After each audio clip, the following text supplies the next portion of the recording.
अस्सलाम वालेकुम एवरीवन, कैसे हैं आप सब। होपफुली आप सब ठीक ठाक होंगे। मैं भी अल्लाह ताला के फजल करम से बिल्कुल ठीक हूँ। Welcome back to my YouTube channel. आप सबको रमज़ान का पहला रोज़ा बहुत बहुत मुबारक हो और इस माह मुबारक के बाबरकत महीने के सदक़े में अल्लाह पाक से दुआ है कि हम सब के गुनाहों को माफ़ फरमाए और हम पे अपनी रहमतें और बरकतें नाजिल फरमाए और इस माह मुबारक के हर दिन और रात में हमें नेकियां और अजर समेटने की तौफीक अता फरमाए। तो चलिए स्टार्ट करते हैं हम अपना आज का व्लॉग। आज के व्लॉग में मैं आप लोगों के साथ शेयर करूंगी लो बजट रेसिपीज़ और इसके साथ ही हम किस तरीके से घर में होममेड केचप बनाएंगे उसकी रेसिपी भी शेयर करूंगी। तो चलिए स्टार्ट करते हैं हम अपना आज का व्लॉग। यहाँ मैंने तकरीबन 1.5 kg टोमेटोज़ लिए थे। आपने बहुत अच्छे वाले और जो रेड टोमेटोज़ होते हैं वो लेने। इनको अच्छे तरीके से वॉश करके हम कट कर लेंगे। फिर हम और इसके साथ ही यहाँ पे मैंने ½ kg आलू लिए थे, उनको भी पील करके मैं बॉयल होने के लिए रख दूँगी। साथ ही हमारा काम होता रहे, ये आलू भी हमारे बॉयल होते रहें। और यहाँ पे मैंने एक पैन लिया है, उसमें जो तमाम टमाटर थे जो हमने कट किए थे वो हम इसमें ऐड कर लेंगे। ये तकरीबन 1.5 किलो टमाटर थे, इनको भी हम साथ ही इसमें ऐड करेंगे। और एक मीडियम साइज़ की मैंने प्याज ली थी, उसको भी हम काट कर इसमें ऐड कर लेंगे। 4 से 5 जवे लहसुन के इसमें ऐड करेंगे और 1 से 1.5 इंच अदरक का टुकड़ा लेंगे, उसको भी हम कट करके इसमें ऐड कर लेंगे।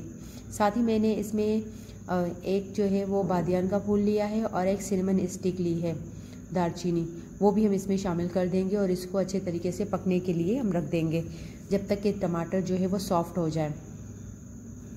और तब तक के लिए हम बॉक्स समोसास के लिए स्टफिंग तैयार कर लेंगे। यहाँ मैंने 2 से 3 टेबल स्पून ऑयल में थोड़ा सा जिंजर गार्लिक पेस्ट ऐड कर लिया और उसके साथ ही हम इसमें जो कैबेज है वो भी ऐड करेंगे। तकरीबन ½ कप आपने इसमें कैबेज ऐड करनी है। ये फ्रीज़ की हुई थी, वो मैंने इसमें ऐड की थी। और इसके साथ ही हम इतना ही थोड़ी सी गाजरें ऐड करेंगे, ये भी तकरीबन ½ कप थी। और इनको थोड़ी देर के लिए हमने फ्राई करना है कि जो इनका थोड़ा सा पानी निकलेगा वो ड्राई हो जाए। और इसके साथ ही मैं इसमें बेसिक से मसाले ऐड करेंगे। 1 टेबल स्पून इसमें कोरिएंडर पाउडर ऐड करूँगी और 1 टेबल स्पून इसमें चिली फ्लेक्स ऐड करेंगे। थोड़ी सी इसमें टर्मरिक ऐड करेंगे और ½ टीस्पून इसमें ज़ीरा और ½ टीस्पून इसमें ब्लैक पेपर जाएगा। और नमक आप अपने टेस्ट के अकॉर्डिंग इसमें शामिल करेंगे। और साथ ही इसमें जो मैंने बॉयल करके आलू रखे थे वो भी हम मैश करके इसमें शामिल कर देंगे। ये मैंने इसमें थोड़े से ऐड किए थे, आधे जो है वो हम नगेट्स के लिए रख देंगे। बिल्कुल थोड़ा सा मैंने इसमें शामिल किया था।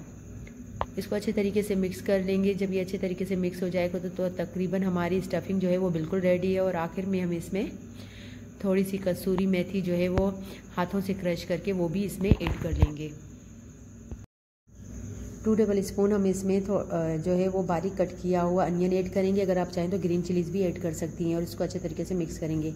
या हम बॉक्स समोसा के लिए एक शीट लेंगे, समोसा शीट लेंगे और इसको बिल्कुल बीच में से आपने इसमें थोड़ा सा बाइंडिंग के लिए जो आटे की सैलरी बनाते हैं वो बना के वो इसमें लगा देंगे और दूसरी शीट उसके ऊपर रख देंगे। बिल्कुल इस तरह प्लस का साइन हमने बनाना है और बीच में हमने अपनी स्टफिंग जो है वो ऐड कर लेनी है और इसको एक तरफ से फोल्ड कर देना है। अगेन इसके ऊपर हम वो जो लिक्विड हमने डो बनाई थी वो लगाएंगे ताकि ये अच्छे से चिपक जाए। और दूसरी तरफ भी जो दूसरी शीट है वो इसके ऊपर लगा देंगे। फिर हम दोबारा से करेंगे और इसी तरीके से हम एक बॉक्स बना देंगे। ये हमारा बॉक्स जो समोसा है वो रेडी है। आप इसमें कोई भी दूसरी भी फिलिंग ऐड कर सकते हैं। मैंने इसमें आलू की स्टफिंग ऐड की है। और यहाँ पे जो हमारे टोमेटोज़ थे वो भी तकरीबन कुक हो चुके थे और बहुत सॉफ्ट हो चुके थे। अब यहाँ हम इसमें जो हमने बादियान जो ऐड किया था वो भी हम निकाल देंगे। मैं हाथ से निकाल रही थी, बहुत गर्म था तो फिर मैंने चिमटे की मदद से निकाल दिया। और जो सिनेमन स्टिक भी हमने इसमें ऐड की थी वो भी हम इसमें से निकाल देंगे। अब इस मिक्सचर को हम ठंडा होने के लिए रख देंगे, इतना कि ये थोड़ा सा कूल हो जाए, फिर हम इसको ब्लेंड कर लेंगे। जब ये थोड़ा ठंडा हो जाए तो हम इसको ग्राइंडर जार में डाल के इसको ग्राइंड कर लेंगे।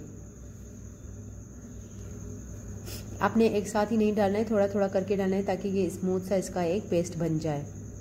मैंने 2 हिस्सों में इसको डिवाइड करके ग्राइंड किया था और बिल्कुल इसको ग्राइंड कर लेना है ताकि जो तमाम हमने इसमें चीज़ें ऐड की हैं वो सारी एक साथ मिक्स हो जाएं। जब ये ग्राइंड कर लेंगे तो इसको हमने फिर छान देना है। आपने एक पैन में लेना है और कोई सी भी जो छान है वो आपने रखनी है और इसमें इसको आपने छान लेना है।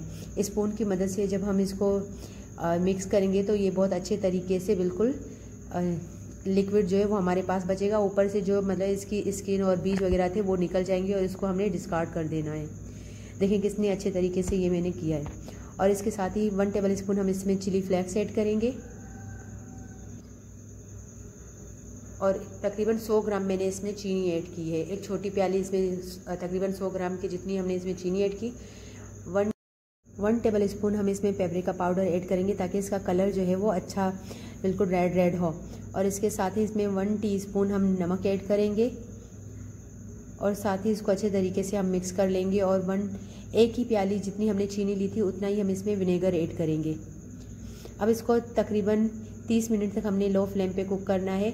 फिर हम चेक ऐसे करेंगे कि आपने थोड़ा सा एक प्लेट में ले लेना है। जब ये बिल्कुल रनी ना हो और बीच में से सेपरेट हो जाए, इट मीन्स कि ये बिल्कुल रेडी है। यहाँ हम नगेट्स बनाने के लिए मैंने हाफ kg आलू लिए थे, उनको अच्छे तरीके से मैश कर देंगे बिल्कुल। और 1 टीस्पून इसमें मैंने जो है वो चिकन पाउडर ऐड किया है। 1 table spoon coriander powder, 1 table spoon इसमें रेड चिली फ्लेक्स जाएगा और 4 टेबल स्पून मैंने इसमें कॉर्नफ्लावर ऐड किया है। 1 टीस्पून इसमें ज़ीरा जाएगा, हाफ टीस्पून ब्लैक पेपर और नमक जो है वो अपने टेस्ट के अकॉर्डिंग आप इसमें शामिल करेंगे। थोड़ी सी इसमें मैंने हल्दी भी ऐड की थी। बहुत अच्छे तरीके से इसको मिक्स करेंगे और यहाँ आपने काउंटर पे इसको अच्छे तरीके से बिछा देना है और बिल्कुल इसको रोलिंग पेन से इसको लेवल कर देना है और इसके किनारे भी सेट कर देने ताकि जो नगेट्स की शेप है वो अच्छे तरीके से आ जाए। बहुत इसको बारीक नहीं करना है, थोड़ा सा इसको थिक ही रखना है। अब इसको हम कट लगा लेंगे और ये बिल्कुल नीचे से नहीं चिपकेगा क्योंकि इसमें कॉर्नफ्लावर ऐड है, तो ये बिल्कुल नीचे से चिपका नहीं था। और जिस भी शेप में आपने नगेट्स बनाने हैं वो आप कर दें। मैंने यहाँ स्क्वायर में लिए थे और बीच में से इसको प्रेस कर दिया था। जो नगेट्स की शेप होती है ना, उस तरीके से आपने कर देना है। जिस तरीके के भी आप चाहें, कुछ मैंने ऐसे ही थोड़े से गोल टाइप कर लिए थे और कुछ मैंने इस तरीके से स्क्वायर कर लिए थे। अब तमाम को आपने शेप दे के रख लेना है और इसको थोड़ी देर के लिए हम फ्रीज़र में रखेंगे ताकि ये थोड़े से हार्ड हो जाएं।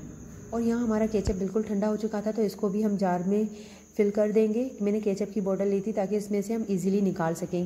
ये 3 से 4 हफ्ते तक बिल्कुल ख़राब नहीं होगा क्योंकि हमने इसमें विनेगर और चीनी ऐड की है जो कि इसकी शेल्फ लाइफ को बढ़ा देगी। और आपने इसको फ्रिज में ही रखना है। बहुत ही मज़े का बना था, ज़रूर ट्राई कीजिएगा।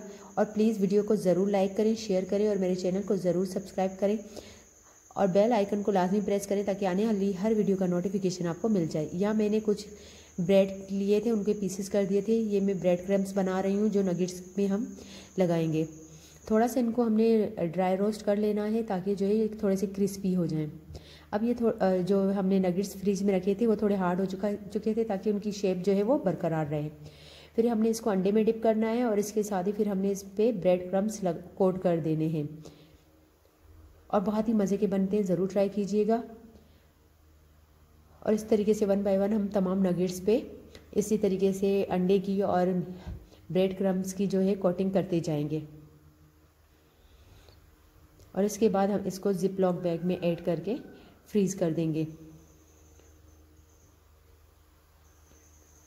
और जब भी हमारा दिल चाहेगा हम निकाल के इसको फ्राई कर देंगे। और दोनों रेसिपीज़ बहुत लो बजट हैं, आप इसको ज़रूर ट्राई कीजिए और बहुत ही मज़े की भी बनती है और बच्चों को भी बहुत पसंद आएंगी। वीडियो अगर पसंद आई तो इसको लाइक करें, शेयर करें और चैनल को ज़रूर सब्सक्राइब करें। मिलते हैं एक और नई वीडियो के साथ, तब तक के लिए अल्लाह हाफिज़।